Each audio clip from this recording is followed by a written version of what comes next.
For today's review, we are looking at Mongul. Now, who is Mongul for those of you who have never heard of this character before? Well, the included data profile card will give us that information as usual. So, here's an image of what he looks like in the comic book art form from Superman Villains.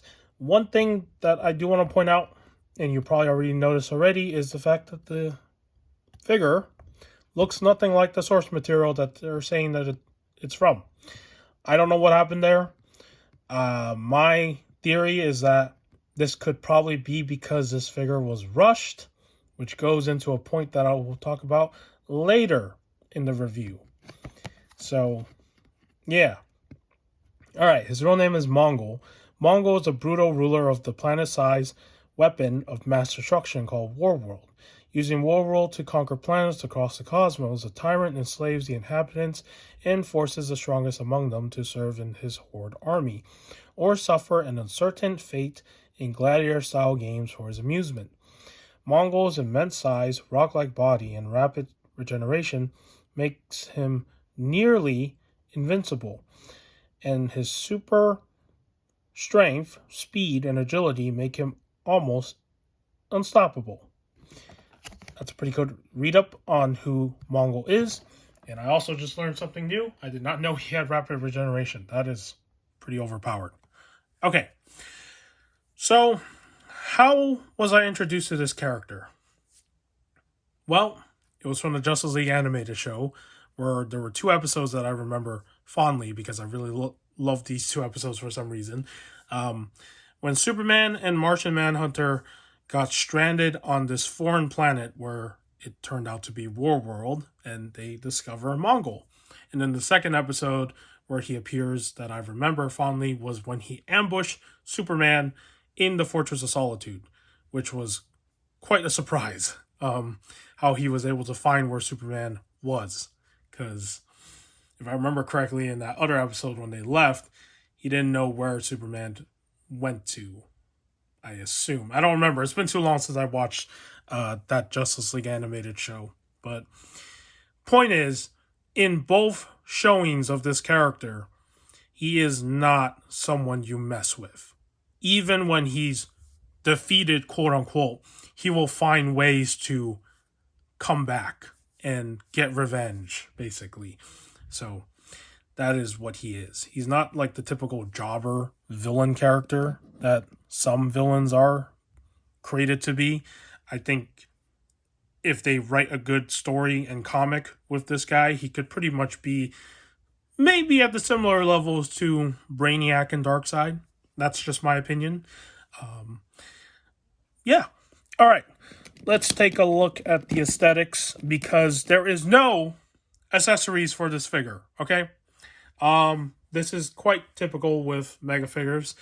Sometimes they include an accessory, sometimes they don't include accessories. And in this case, there is no accessory in the box. So, okay.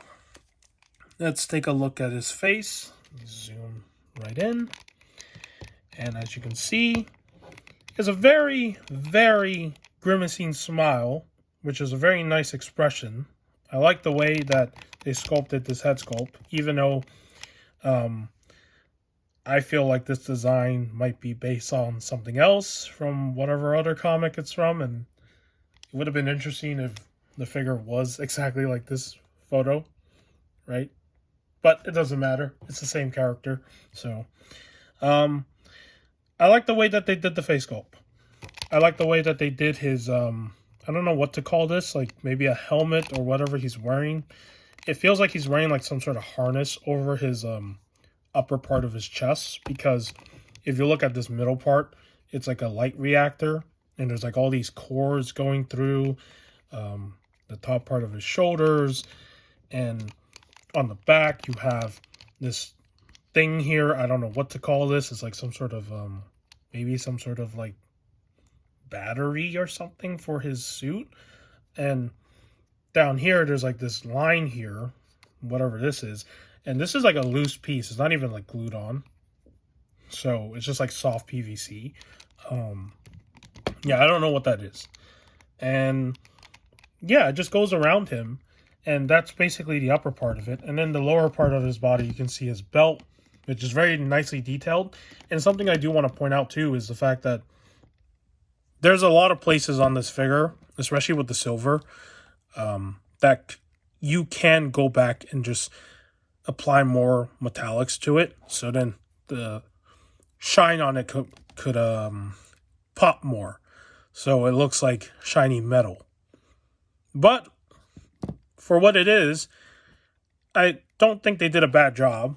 I think they still did a pretty good job in terms of the silver paint, because if they did a bad job, none of this would be like, close to metallics. It would look more like basic gray, as I would like to call it. If you know what I'm talking about, then you know. So, yeah. And then on the back, this is what the figure looks like. Very simple. Everything on him is very simple. There is not too much going on in terms of the costume that he's wearing, or in this case, his outfit. Not really a costume. It's his outfit. As for his skin, you can see that there's veins and stuff popping out because he is muscular. He does have these gauntlets on his arms. I don't know what those are. They're green. Again, don't know what this version is based from because, yeah, the art is not the same. So, but nevertheless, still a very cool looking figure. Very intimidating. Still goes good with the shelf. And I think they still did a good job with the overall sculpt of this Mongul, because this is probably the only Mongul we'll ever get. So, yeah. All right. Let's talk about articulation. So, as you can already tell, he is a mega figure. So, usually mega figures do not have much in articulation. My copy in particular, his articulation is kind of bad in some areas, and I don't want to mess with it because I'm scared I might break something. But we'll start with the simple stuff. So his arm can lift up. It can move all the way back and forth. And because there is no cut up here, he will have a swivel down here with the lower part of his arm. His hands do rotate. They do articulate as well. So, simple arm articulation we've seen on some of the previous figures that they have made. As for his head, let's take a look at the articulation there. His head can, move side to side like this, can rotate. Do understand that these things right here on the side of his neck will get in the way. He can kind of look up, not entirely. He can't really look down because it just gets in the way. So head articulation is not the best, but it's still able to move at least. As for his torso, there is no cut for his upper abdomen, so it's one entire piece. So you're only getting movement from the waist. And it's not bad movement. It's still good. But honestly, if he had an upper cut right here, it would allow for more articulation range for posing. As for his legs, I am not going to do the splits because there is something weird about the joints that feel like if I try to force it, it's going to break. And I do not want to do that. So at most, this is how much he's going to kick out on my version. It doesn't look like it wants to kick out any more than that. And I do not want to force that. As for his legs down here, they do have double joint, but again, they're very tight and they feel very fragile, so do be careful. If you do have a copy of this figure and you want to move the joints around, I would recommend using hot water, hair dryer, the simple stuff that people recommend for loosening up tight areas. As for his feet, there is articulation, right? So there is a swivel as well, and there is toe articulation. So very basic articulation, not much going on. Very similar to some of the other mega figures that we've gotten in the past in terms of how he moves. Now, we can talk about the flaws. So this is what kind of makes me kind of sad with this figure. Well, it's because when I talk about how he feels very fragile, right? Where I'm scared that certain things will break. It's because the plastic quality on this guy does not feel like a good figure. It feels like he's very rushed. And this goes back to the point that I was making at the beginning, where maybe if he wasn't rushed, he might have come out looking like this at most. Maybe actually based off of the source material they're taking from.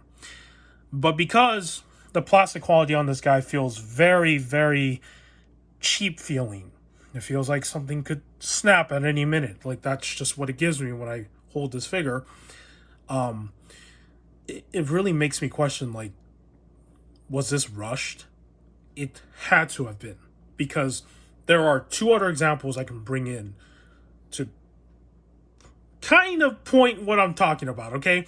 But before we do that, let's also bring in his wave mate, because it wasn't just him. There was another mega figure that came out with him at the same time that didn't feel cheap.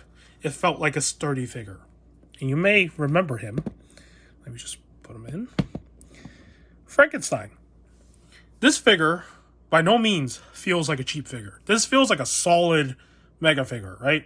It doesn't have that hollowness. The legs and everything, the plastic, it feels very sturdy. And I like this figure.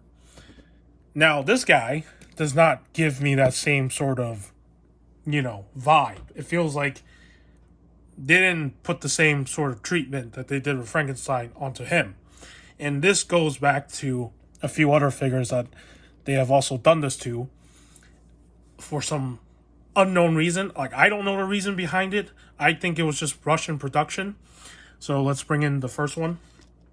If you remember Solomon Grundy from the Arkham City wave, he felt like a pretty rushed figure, right? I made a review on this guy. I talked about how the plastic felt brittle. It feels like something could break if you don't take good care of it. And overall, just everything that I had problems with this guy is giving me the same thing. And I kind of had this suspicion because I remember when they showed photos of this figure and I started seeing reviews of this figure, like back then when it came out, it really did feel like this was not a mega figure that was worth paying $40 for. And another example of feeling like cheap piece of plastic, but at least I guess if I have to compare these two together, at least he still has a little bit of solidness with his legs and his arms. It would be Overkill from the Spawn line. And by no means is this guy worth $50. He's not. His torso is hollow as hell. It's literally cheap plastic feeling. Same thing, same problems. However, between these two, at least his limbs and everything feel like they're sturdy for some reason. Now that I have the two of them in hand, Overkill feels a little bit more sturdy. So it feels like this figure really does suffer from that plastic, kind of similar to Solomon Grundy. So, but all two of these other figures that I brought in are like good examples of figures that felt like they weren't given enough time in the production timeline to bake in the oven, as we like to use that phrase. So they just come out this way. And yeah, that's not good. That is not a good thing. So that is the only disappointment I have with this figure, is the fact that it feels like it's very fragile. It doesn't feel like your usual Mcfarlane figure plastic quality like some of the other figures we've gotten. These ones felt like they just slapped it quickly and just put it out. Another good example, I don't have them down here, is that Darkseid that we recently got, the DC Classic version, that other Mega Fig Darkseid. That one's a good example of feeling like brittle, fragile, cheap plastic, same thing. So I don't know why this happens with some figures in this line. I really don't know the reason. To me, I'm going to assume that it's just that they rushed the production because of something that happened in the production timeline. I don't know. So my recommendation is that if you are trying to get this figure because you need a Mongul for your shelf still and you were holding off till this long, get him for cheaper. There are reports that he is showing up at Ross with Frankenstein for like $7.99 each. So if you can find him at Ross, You can get them for less than like $40. Do not pay full price for this figure. No matter how much you like Mongul, this one's not worth dropping full price for. It does not feel like a good figure in hand. But damn, that sculpt still looks good. Okay, that is my review on Mongul. If you found what I had to say today in today's review informative, do give this video a like. If you like the way that I do my reviews, do subscribe to the channel. You don't have to. In the end of the day, I make these videos for fun. And with that said, take care, and I will see you in the next video.